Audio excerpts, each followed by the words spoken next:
Il linguaggio nella comunicazione. Questo è il titolo di un interessante convegno che ha visto come relatore il collega giornalista Stelio Zaccaria, caposervizio del quotidiano La Sicilia. Un appuntamento culturale alla Biblioteca Museo Luigi Pirandello di Agrigento, diretta da Enzo Caruso, voluto ed organizzato dal Comitato Agrigentino della Società Dante Alighieri, presieduta da Enza Ierna, in occasione delle celebrazioni del 750° anniversario della nascita di Dante Alighieri. Il Comitato di Agrigento ha programmato una serie di iniziative sempre di carattere culturale per coinvolgere in particolare gli studenti ma l'intero territorio. Oggi iniziamo proprio con il primo incontro, abbiamo il nostro Stelio Zaccaria che parlerà proprio della comunicazione, anche perché siamo convinti che è il primo passaggio fondamentale per riaffermare la nostra lingua ma anche la nostra italianità. Evidentemente in questo luogo l'abbiamo fatto in collaborazione con la Biblioteca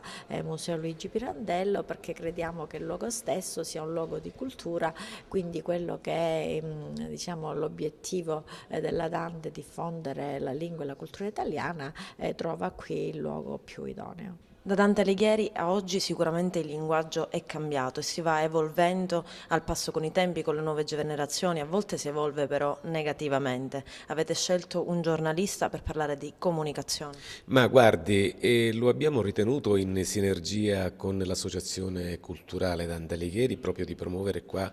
presso la Sala Tancheroni della Biblioteca Regionale Pirandello questo incontro studio con i giovani su quella che è la lingua intesa come comunicabilità, in un momento nel quale senza dubbio le comunicazioni telematiche hanno preso il sopravvento e si riesce con molta più facilità a colloquiare con le persone attraverso un semplice messaggio, mentre si è perso proprio lo stimolo di scrivere una lettera e rappresentare il proprio io attraverso una comunicazione epistolare. E senza dubbio con la Dante Alighieri, traendo proprio spunto da quello che è stato il padre della lingua italiana,